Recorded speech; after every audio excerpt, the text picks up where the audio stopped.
शुक्लां भरधरं विष्णुं शशिवर्णं चतुर्भुजं प्रसन्नवदनं ध्यायेत् सर्वविघ्नोपशान्तये। सरस्वती नमस्तुभ्यं वरदे कामरूपिणी विद्यारंभं करिष्यामि सिद्धिर्भवतु मे सदा। गुरुब्रह्मा गुरुर्विष्णु गुरुर्देवो महेश्वरः गुरु साक्षात् परब्रह्म तस्मै श्री गुरवे नमः। अज्ञानतिमिरान्धस्य ज्ञानाञ्जनशलाकया चक्षुरुन्मीलितं येन तस्मै श्री गुरवे नमः। ध्यानमूलं गुरोर्मूर्तिः पूजामूलं गुरोः पदं मंत्रमूलं गुरोर्वाक्यं मोक्षमूलं गुरोः कृपाः। नमोस्तुते व्यासविशालबुद्धे पुल्लारविन्दायतपत्रनेत्र येन त्वया भारततैलपूर्णः प्रज्वालितो ज्ञानमयः प्रदीपः। वसुदेवसुतं देवं कंसचाणूरमर्दनं देवकी परमानन्दं कृष्णं वन्दे जगद्गुरुम्।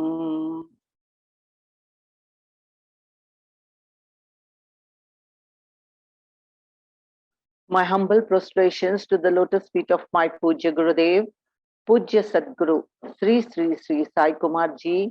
Humble namaskarams to Sri Kirtima Ji and Sai Shiva Hari Om to all of you. A very warm welcome to this session. Today, we are entering the 15th chapter.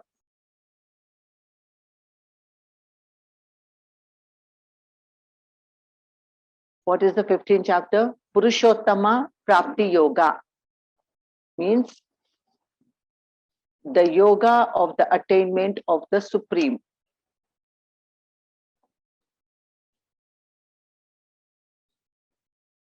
This is the chapter. This is, you can call it the smallest chapter in the entire Bhagavad Gita. The 12th and 15th happen to be the smallest chapters in the entire Bhagavad Gita. Here,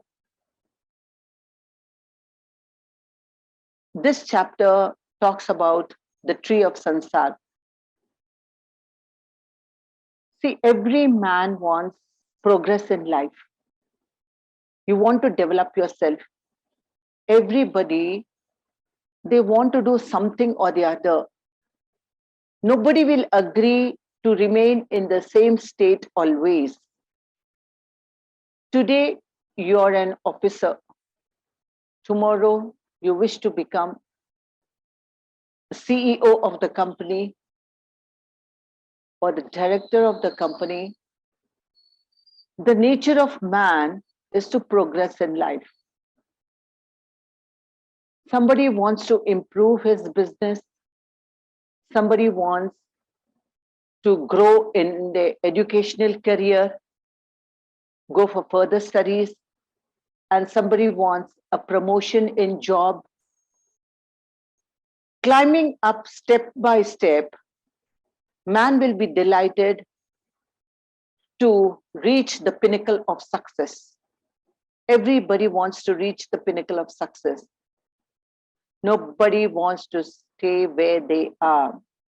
If you have a small house, you want a bigger house. You want to grow yourself economically. You want to grow yourself, and even with concern with knowledge also,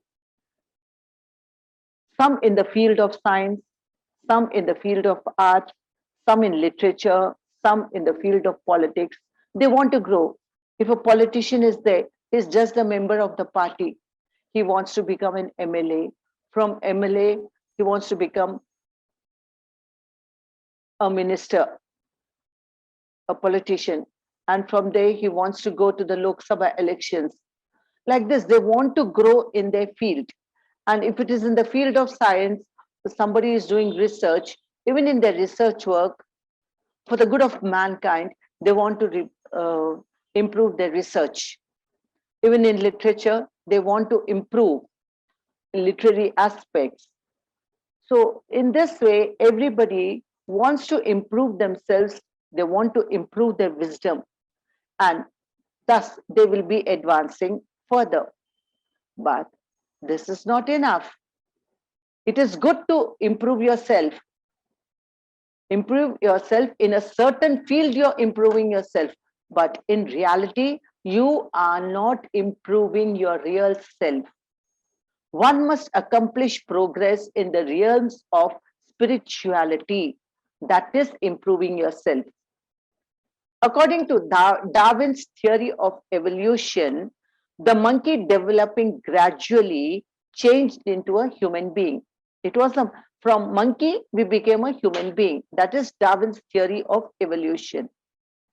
Okay, leaving aside the notion of monkey developing into a human being, we must reflect as to how many crores of years it has taken for the living being to become a monkey.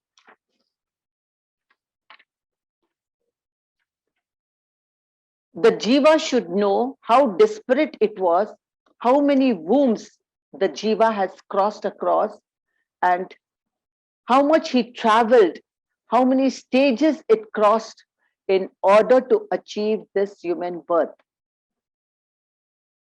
All this is the outcome of a long process of evolution. But this evolution, this gradual growth should not cease with this. Should not cease with this means, in the sense, now we have attained the human birth. So we should not stop developing ourselves. Slowly we have developed from the monkey to human being. Even from the developing from a monkey to human being also, there were so many stages we had to cross, so many difficulties we had to cross. Progress should not have a break with the attainment of human birth. See, among the 84 lakhs of species, human birth is said to be the highest, the most invaluable, priceless gift of God. So it is only after crossing the lower species of life as aquatic beings, worms, insects, birds, reptiles, animals, crossing all these, today we have attained the human birth. But even in the human birth, we have crossed so many births, so many janmas. We were lame, we were blind, we were an orphan, we were a vagabond, we were deaf, we were crippled, we were an orphan. After crossing all these births, by gaining 2% of punya, as Puja Sadhguruji says, in every birth, we have done some punya, some merit karmic deeds, good karmic deeds, that we have gained the percentage of 2% in each birth. And today we are blessed with a perfect human body. We have 2 eyes to see, 2 ears to hear. We have a nose to smell, tongue to speak, tongue to eat, everything. We have got perfect limbs, everything for the asking. Moreover, not 1 or 2, we are getting 3 square meals a day, and we have a roof to live under, and we have all the best clothes to wear. Everything we have got. So it is not, when we have got everything in this birth, we should not stop with our development, with our progress. There is something higher than this human birth that we have to achieve. We have to get back to the source from where we have come. Then we can seize all development. It is good for a monkey to become a man, but it is not desirable for a man to remain a man. Man should develop and become a God himself. That is, the Purusha. Purusha means man. Should become Purushottama. This is Purushottama Prapti Yoga. Man, Purusha, should become a Purushottama. Purusha plus Uttama is equal to Purushottama. Uttama means best. Purusha means man. The best of man. So man should become the best of men. This is the task to be accomplished. The effort of the jiva will come to a close with that. Once you become Paramatma, Purushottama, then your effort to develop more, there is nothing to develop more. You are the Atman, Supreme Atman. So you can cease all development there. When man becomes God, then what else has he to accomplish? Nothing. All efforts will terminate there. With the attainment of divinity, the gradual progress of the jiva will reach its final state. This is the ultimate state, that is liberation, which is the nature of the Supreme Self, Purushottama. Since this chapter happens to be one that shows how man attains the incomparable divine state of Purushottama, this 15th chapter got the name Purushottama Prapti Yoga, that is the yoga of attainment of the Supreme Self.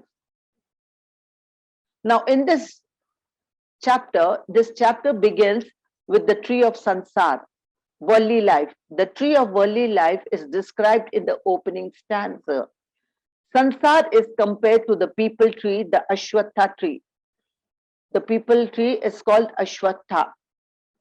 It is unlike any other tree that we see in nature. This tree of Sansara is not like the ordinary trees that we see in nature. All trees have their roots underneath the ground and the branches high above, facing the sky. But this tree of Sansara has roots above and branches underneath. It is vice versa. That means it is topsy-turvy. Paramatma is the highest source, that is above, and the universe is below, that is the branches. Paramatma is the roots which are above, and the universe, the branches of this tree of Sansar, is below. According to Patanjali, a tree reflected in water appears upside down. It appears topsy-turvy. It appears upside down in water because of the reflection. So is the tree of Sansar reflected through Maya. That's what Patanjali says. See, on the roadside, you see, there are so many trees, but they do not cause an obstruction to the wayfarers or the traffic. Supposing a tree has fallen with all its roots up and the branches scattered every way, then there is a traffic jam, the traffic is stopped, and it is difficult for the wayfarers to walk on the road. Therefore, on the path of spiritual advancement, this tree of Sansara is definitely an obstacle. When an ordinary tree is causing so much hindrance, this tree of Sansara, which is upside down, this is also an obstruction to move forward in the spiritual path. Ashwatha, the meaning of Ashwatha means not existing tomorrow. So this tree of Sansara is of doubtful existence. No one can say whether it exists the next day, the next hour, or the next minute. It may perish any time. That is why it is rightly described as Ashwatha, because of its perishable and changing character. Ashwatha means that which perishes, does not exist tomorrow. That is why the tree of Samsara is compared to the Ashwatha Vriksha.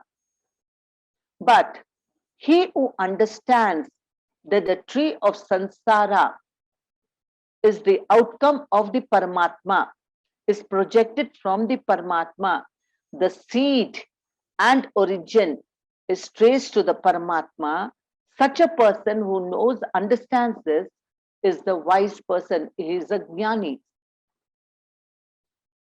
So when this tree of Sansara is causing an obstruction in the spiritual path, what should you do? You should remove it. You should cut it. Cut it with the sword of discrimination. detachment.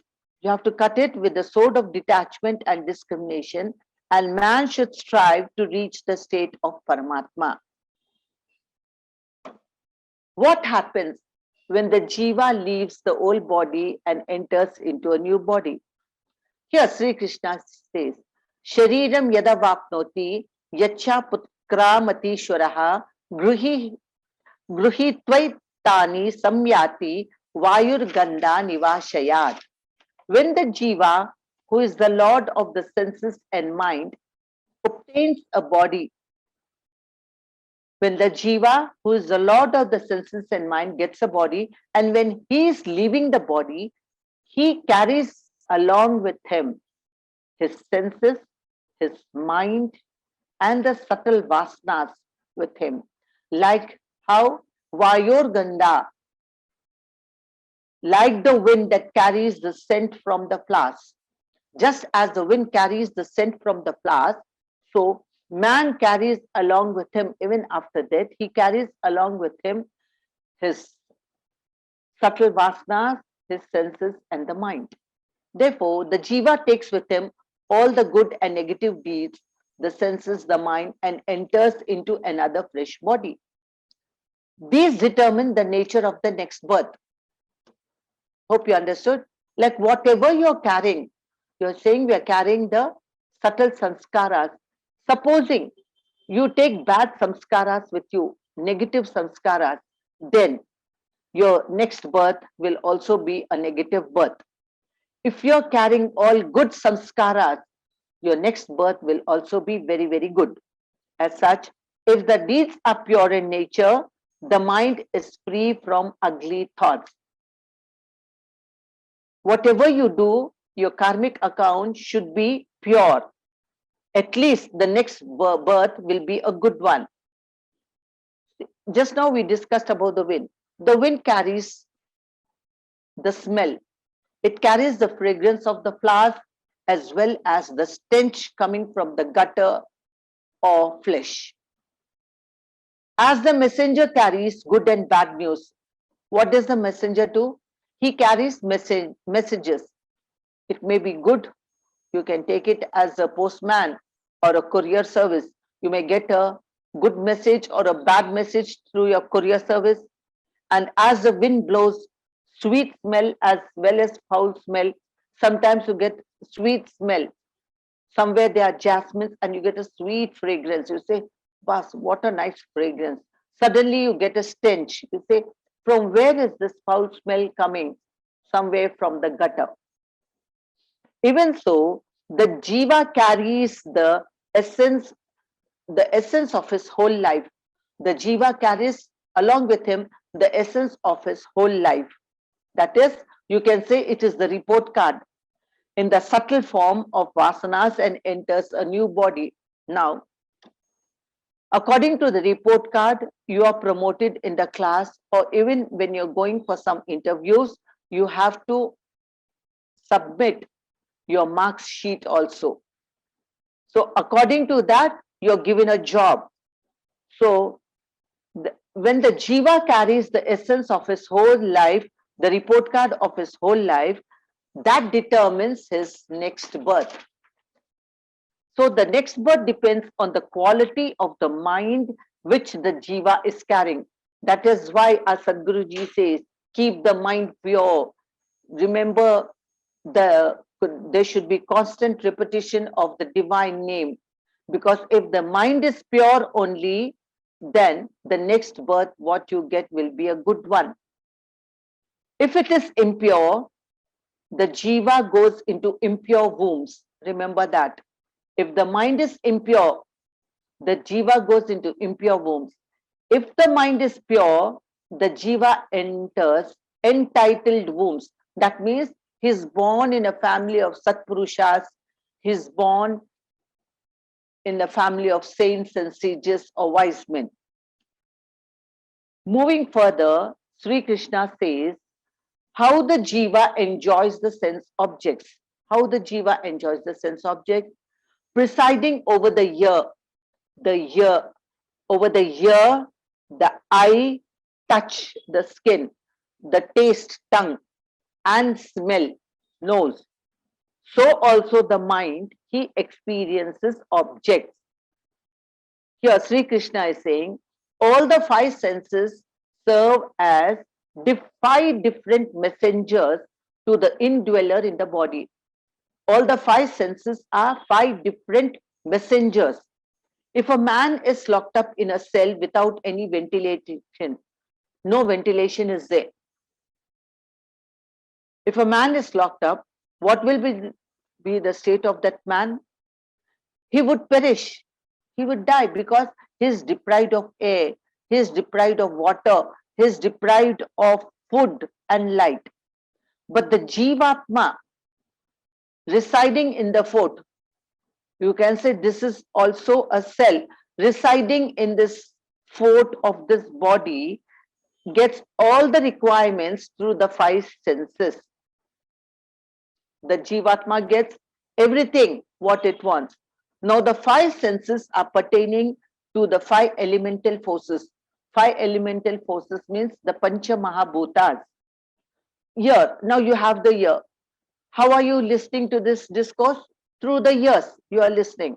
That means it is sound. And sound is adjunct of Akasha, ether. Sound is adjunct of Akasha, ether. Now next is eye. Now you're seeing me on the screen. How? With the eye, with the light and form. And light and form is the adjunct of fire, Panchabhuta, fire. Then next comes skin. Skin, the sense of touch. You feel the heat and cold of the environment. And that heat and cold is an adjunct of air. It is with air. Then tongue.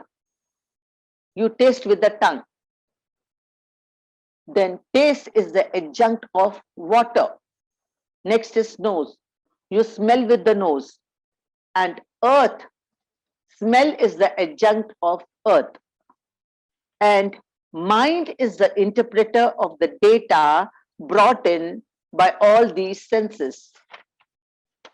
The Jivatma is cherished by all these six instruments. Six instruments in the sense, the five senses and the mind, keeping him in contact with the external world.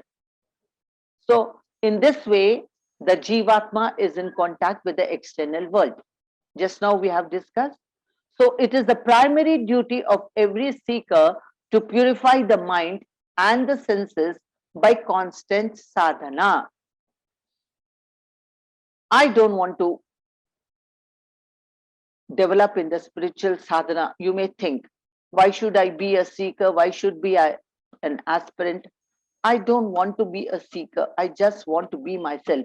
Even to be yourself, you have to purify your mind, because without purification of the mind, you cannot be born in a perfect womb, in a nice womb.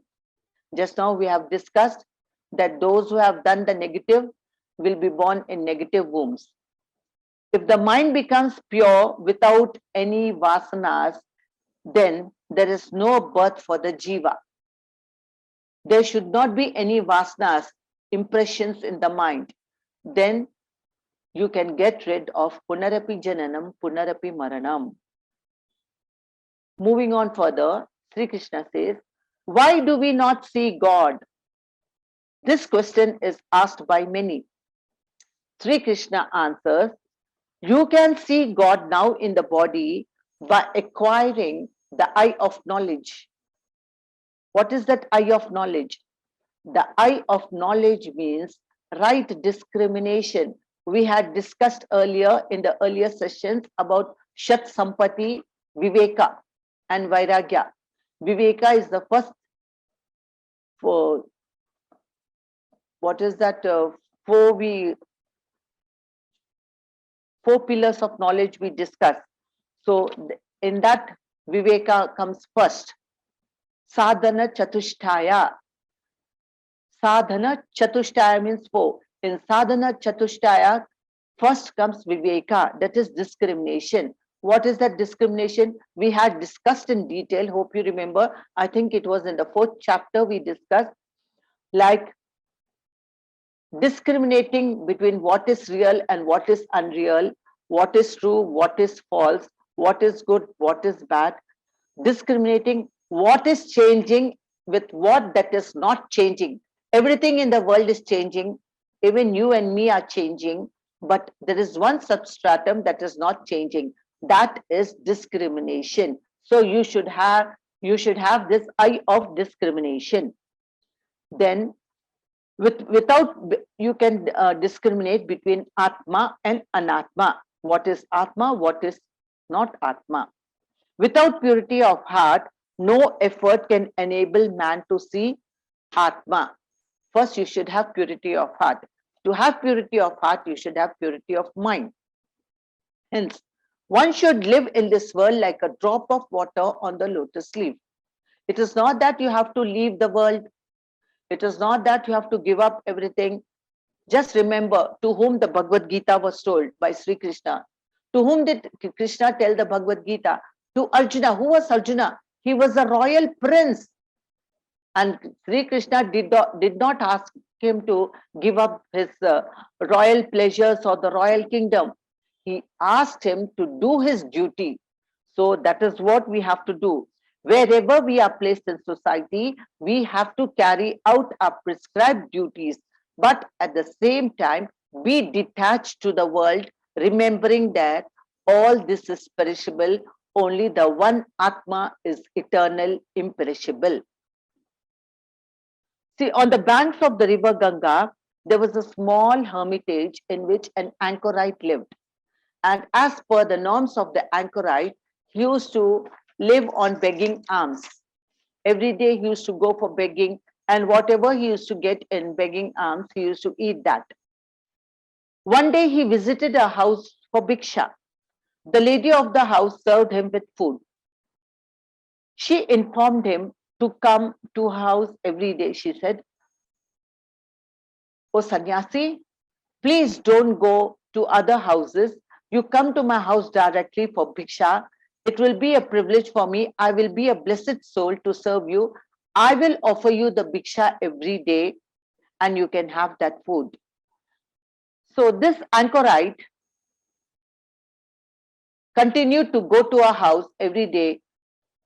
He went for a couple of days when he noticed that the food she was serving was not out of devotion. He thought, it is not out of devotion. What is in her mind? Why is she serving me food? She used to put it in his 𝘸𝘰. 𝘸𝘰 means, you know, the cloth bag they carry along the shoulder like Shirdi Sai Baba had. So the next day he asked her, "Mother, may I know the reason for serving food to me every day?"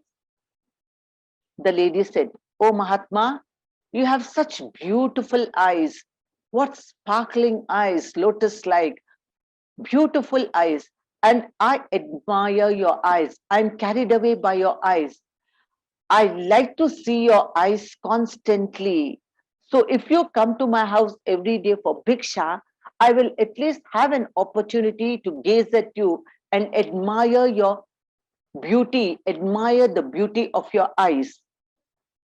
The anchorite did not say a word. Without saying a word, he went away from there. He reached his hermitage, took a sharp rod and pierced both his eyes. Imagine. And he removed the eyeballs, wrapped it in a white cloth. Next day, as usual, he came for bhiksha to this lady's house. And he said, "Bhavati bhikshan dehi," standing at that stove. He shouted out 3 times, "Bhavati bhikshan dehi." The lady happily came out with the bhiksha. He kept his head down. He kept his head bent down. The lady was just waiting to gaze at his face. But first she offered the bhiksha. She offered it in the 𝘸𝘰. Then the anchorite said, "Mother, please stretch your hand. Take this." And he handed over the 2 eyeballs wrapped in a cloth. He said, "Please take this and relieve me from your clutches. All these days, these were the eyes which put you in infatuation, in moha. So I removed my eyes and wrapped them in this cloth to give it to you. The lady was taken aback. She was struck with horror. And the moment she saw his face, she thought, "Chee, what is this?"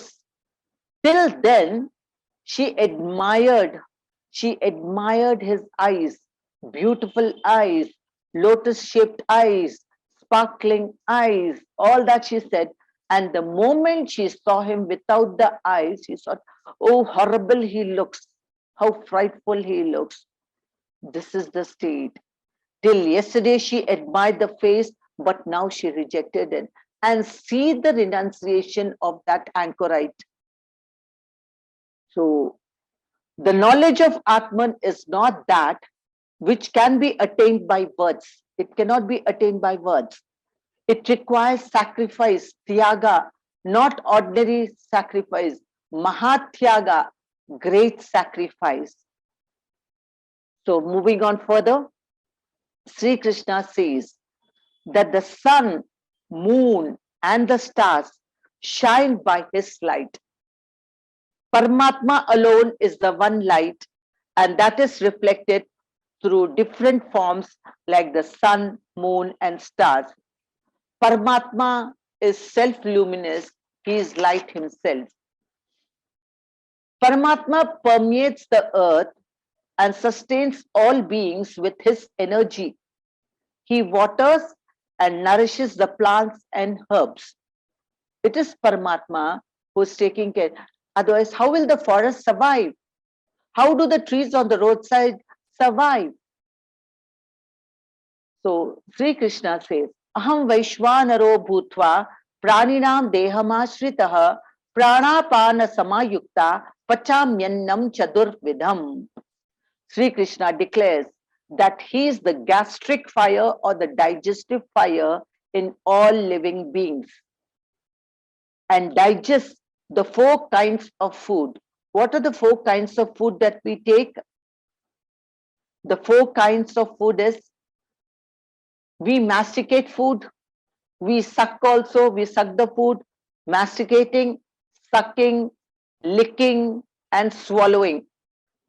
These are the 4 types of foods we take, basing on the nature and form of the food. Supposing it is solid food, like rice, chapati, bread, you masticate the food. And if it is like honey, you suck it and you lick it also. And swallowing, you swallow liquids. So basing on the nature and form of food, there are 4 kinds of food: masticating, sucking, licking, and swallowing. Earth, water, fire, and air constitute the food in 4 different ways. So all these 4 different foods are constituted by the 4 elements: earth, water, fire, and air. Not only does Paramatma produce food, who is that who's producing food for us? That's why we say Annam Parabrahma Swarupam. It is Paramatma who is producing us food. He supports and nourishes all beings. He is also the 𝘗𝘪𝑎𝑔𝑛𝑖, the gastric fire, digesting the food in all living beings. The digestive fire, 𝘗𝘪𝑎𝑔𝑛𝑖, is known as 𝑣𝑖𝑠⁄𝑤𝑎𝑛𝑎roh. That's what Aham 𝑣𝑖s⁄𝑤𝑎𝑛𝑎roh. I am, Aham means me. 𝑣𝑖s⁄𝑤𝑎𝑛𝑎roh. I am the digestive fire, he's saying. He who eats food without offering to God, what is he? Is he a king? Is he a monarch? No, he is a thief. One who does not offer food to the God before eating himself is a thief. That is why there is a practice in the world to offer food to God as naivedyam before eating. Because we should offer the food to God, because it is He is producing. As a thanksgiving, we should offer the food to God. That is why we offer naivedyam to God. What is eaten without such offering is impure food. If you don't offer it without consecrating it, then it is useless, it is impure food. So everyone should offer a fist of food to God. When you're having your lunch or dinner or breakfast, a fist of food to God, and another fist of food to the living creatures or to the hungry creatures. Keep it aside and then consume your food. Later on, you can keep it under the trees or somewhere for the birds to eat, for the ants to eat. Then the very act of eating would become a yajna. If you do this, this act of yours will become a yajna, and the food eaten becomes nectar. It will not be an ordinary food, but it is equal to nectar. Such an offered food permeates every particle of the body with purity and divine energy. When you eat such a food offered to God and the living creatures, offering your praise, it becomes pure and filled with divinity. Now, air is available in plenty.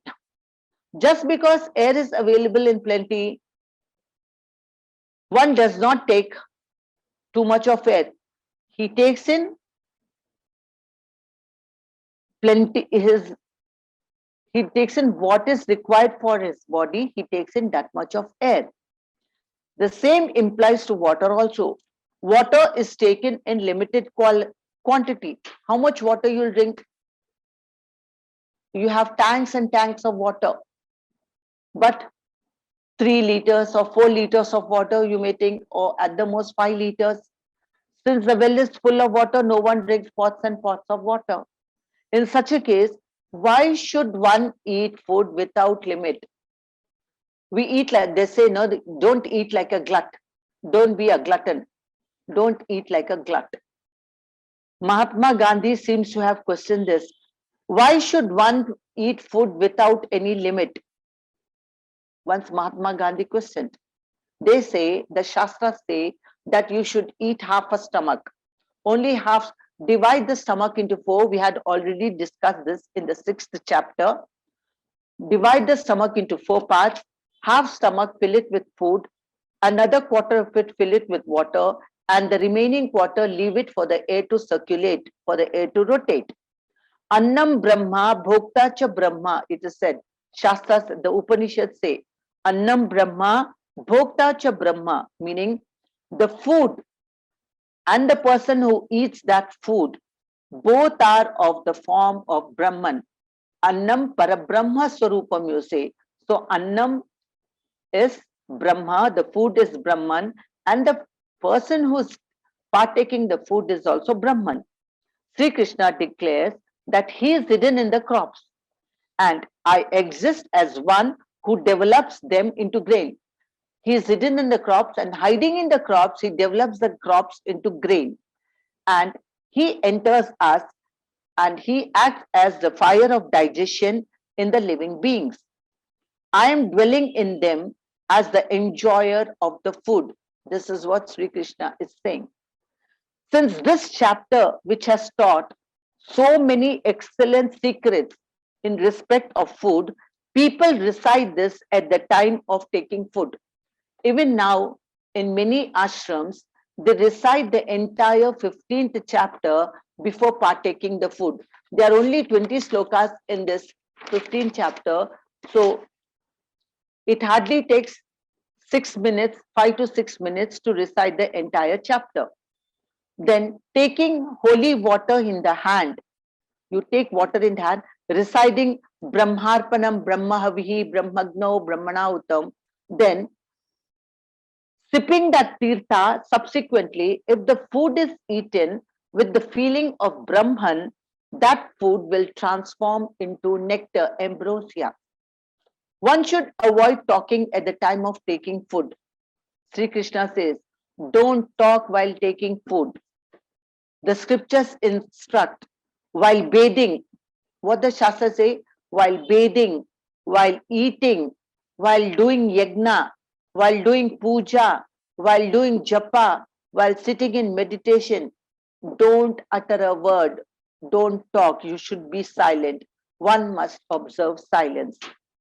He who identifies himself with the physical body is Kshara Purusha, Kshara, that which gets destroyed. If you're identifying yourself with the body, we discussed 8th chapter, Akshara Parabrahma Yoga. Akshara means that which does not perish, imperishable. So Akshara means that which perishes. So if you identify yourself with the body, you're Akshara Purusha. But he who identifies himself with the mind is called Akshara Purusha. Akshara Purusha. What then is man's duty? You have to transcend the Kshara and Akshara states and attain the plane of Purushottama. The Lord is different from the two Purushas, that is Kshara and Akshara. He is the controller of the universe, the Supreme Purusha, the Paramatma. Supreme Purusha or Paramatma is ever free, whereas the Jiva attains Mukti by knowledge of Purushottama. The Jiva is associated with the Trigunas, but Purushottama is beyond the Gunas, free from the Gunas. The Lord is above the Trigunas, Sattva, Rajas and Tamas. It is we, the Jivas, entangled in the Trigunas. The thoughtful man should not waste his life in the bound conditions of the Jiva. You are bound by the Trigunas. So the thoughtful man should not waste his life. That means Sri Krishna is telling us to come above the Trigunas, to go beyond the Trigunas. He should go beyond the body, beyond the senses, beyond the mind, and realize the Atma. That is the state of the Supreme Purusha or Purushottama. This is the aim and end of life. Nothing else can fulfill the true purpose of life. The aim of life is not satisfaction of lust, but the satisfaction of Shiva, who vanquishes lust. Because lust is very dangerous. The wise should understand that it is not the enjoyment, but the attainment of yoga that is important. It is not enjoyment in life that is important. The attainment of yoga means the culmination of the self with the Paramatma. It is not for yielding to animal pleasures, but to obtain the grace of the Guru and God that is important. Lust is standing as a great obstacle in the way of liberation. It is for this reason that among the 6 enemies, lust is offered the first place. We say, no, the Arishad Vargas, the 6 vicious enemies, Kama, Krodha, Lobha, Moha, Mada, Matsarya. Which place is given the first? Kama, lust. Lust is very, very dangerous. Lust here also means, Kama also means desire. Story. Now, the story of a little ant from the Mahabharata. The battle of Mahabharata was going on. Sage Vyasa was walking on a path a little away from the battlefield on some work. He was going somewhere. Standing at a particular place, he suddenly noticed a big ant crawling very, very fast. His eyes caught that attention. He was wondering, why is that big ant going in such a haste? It was crossing the path from one side to the other. So Sage Vyasa stopped the ant and, giving it the power to speak, asked it. He questioned, why are you going so fast? The ant replied, I have known, see, I can hear the tremors of a chariot coming from far off. That chariot is going to move from this place. So before this chariot comes, I have to cross this path. Otherwise, I will be crushed under the wheel of the chariot and I will lose my life. So to save my life, I am in a haste to cross this path. Then Vyasa said, you are a tiny creature. What does it matter if you die? Why do you have so much longing for life? The ant replied, oh great sage,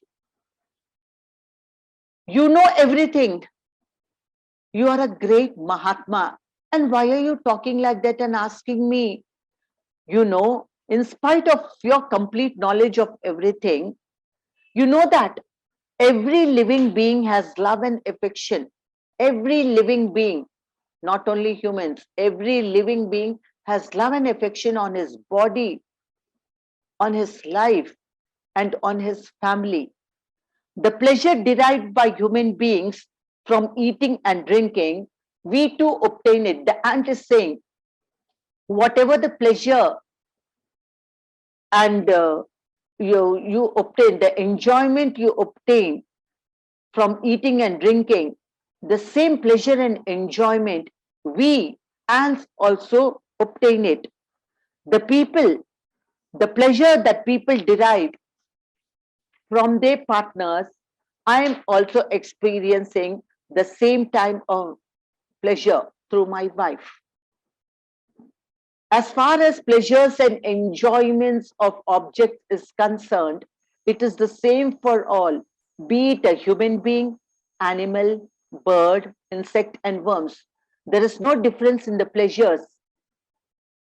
I am also a living being in creation. Yes, I agree, I am a tiny creature, but I too have love for my life. I am running to save my life.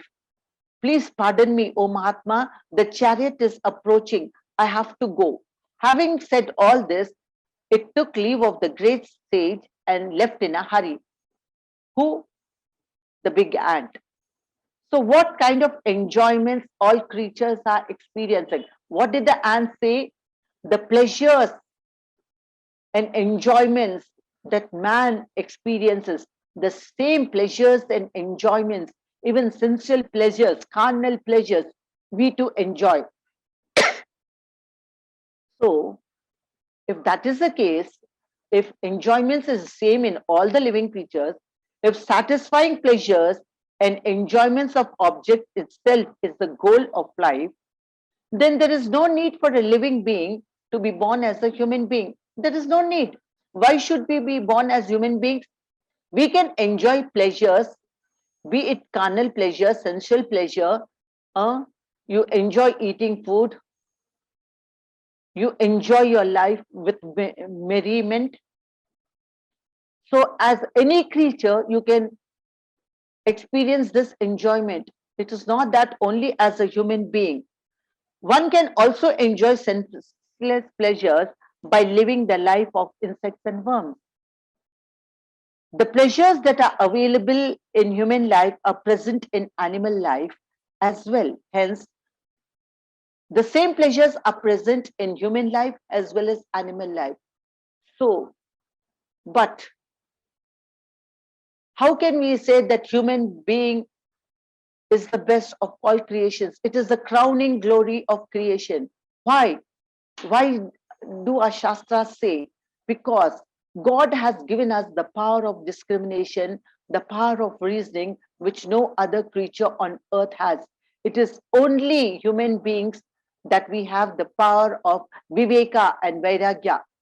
It is with viveka you have to distinguish what is atma and anatma, and we must utilize this life in the inquiry of ultimate reality in obtaining God, and not misuse this invaluable life, empowering it with lust. Already it is too late. We are late because we have a perfect human body and so many years have passed by. We have got a treasure like human birth on account of our merits of birth. As I told you in the beginning of the class, that it is on account of 2% of punya that today we have a perfect human body with everything intact. We are neither lame, blind, deaf, dumb, or crippled.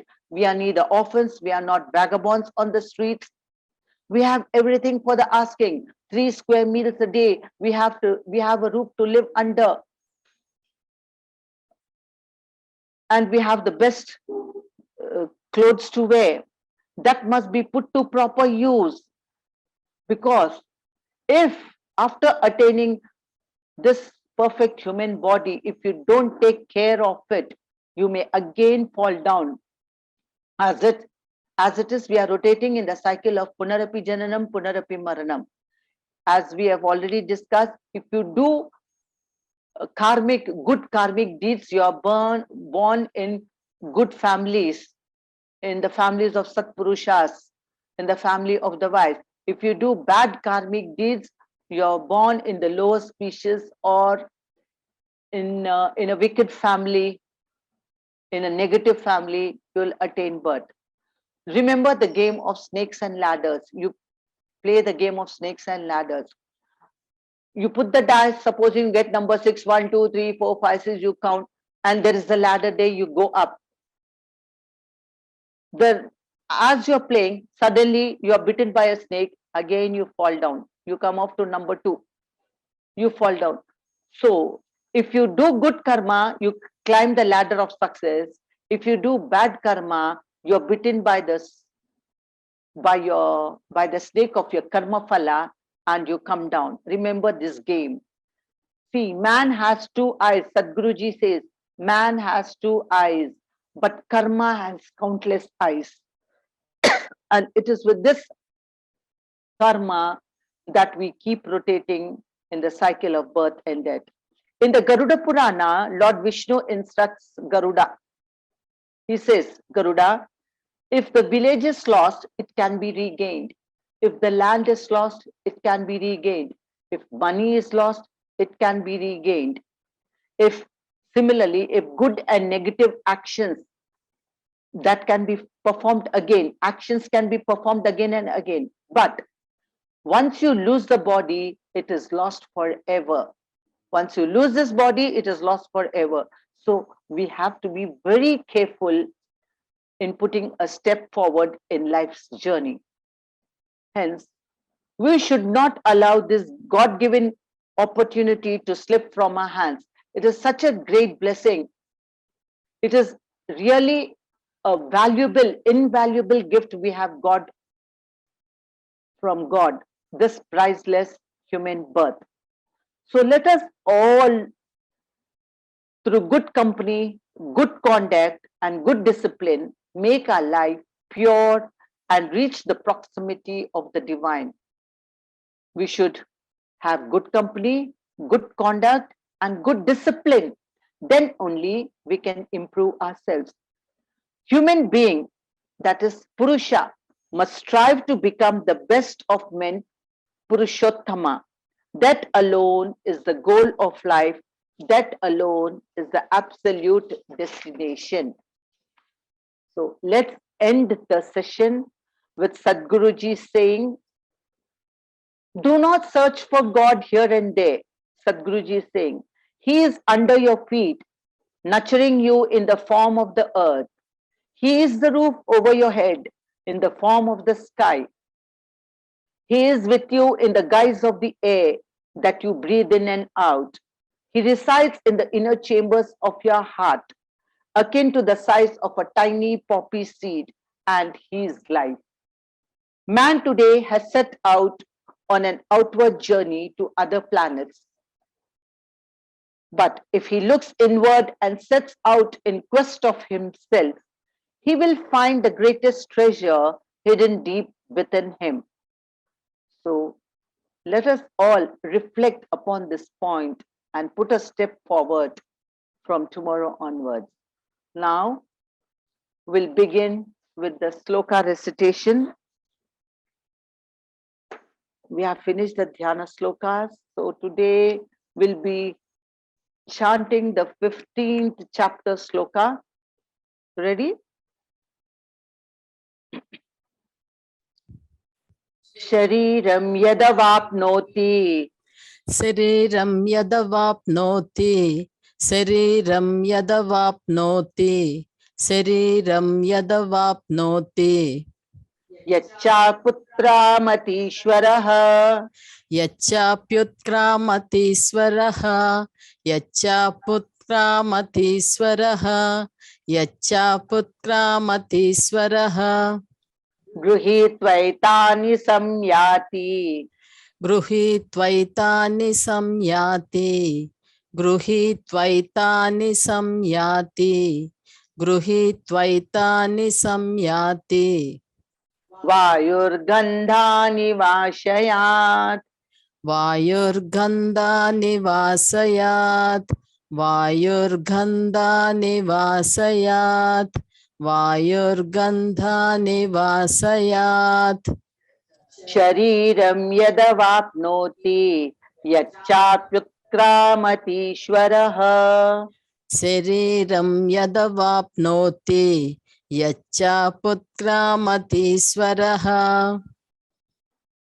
गृहीत्वैतानि संयाति वायुर्गन्धानि वाशयात् गृहीत्वैतानि संयाते वायुर्गन्धानि वासयात् शरीरं यदवाप्नोति यच्चाप्युत्क्रामतीश्वरः गृहीत्वैतानि संयाते वायुर्गन्धानि वासयात्. I would like to tell this 15th sloka is a little bit difficult to chant. The first line, see, pay attention. It is Shariram Yada Vapnoti. See, Yacha Pyutkra Pyu. Pyut, you say P-Y-U-T. Pyutkra Matishwaraha. Yacha Pyutkra Matishwaraha. Just pay attention to that pronunciation. Now we'll repeat the Dhyana slokas from the beginning. ॐ पार्थाय प्रतिबोधितां भगवता नारायणेन स्वयं व्यासेन ग्रथितां पुराणमुनिना मध्ये महाभारतम् अद्वैतामृतवर्षिणीं भगवतीं अष्टादशाध्यायिनी अम्ब त्वामनुसन्दधामि भगवद्गीते भवद्वेषिणीम् नमोऽस्तु ते व्यासविशालबुद्धे फुल्लारविन्दायतपत्रनेत्र येन त्वया भारततैलपूर्णः प्रज्वालितो ज्ञानमय प्रदीपः प्रपन्नपारिजाताय स्तोत्रवेत्रैकपाणये ज्ञानमुद्राय कृष्णाय गीतामृतदुहे नमः। सर्वोपनिषदो गावो दोग्धा गोपालनन्दनः पार्थो वत्सस्तुधीर्भोक्ता दुग्धं गीतामृतं महते। वसुदेवसुतं देवं कंसचाणूरमर्दनं देवकी परमानन्दं कृष्णं वन्दे जगद्गुरुम्।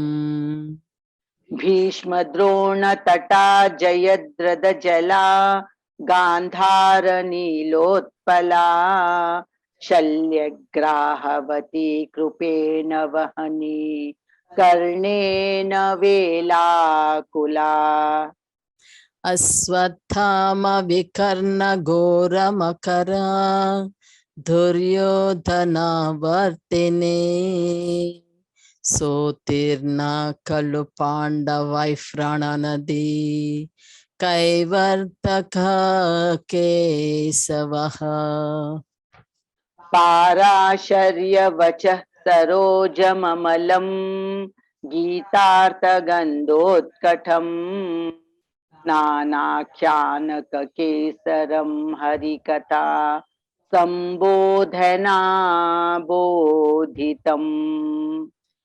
लोके सज्जन षट्पदैरहरः पेपीयमानं मुदा भूयात् भारत पंकजं कलिमल प्रध्वंसिनः श्रेयसे।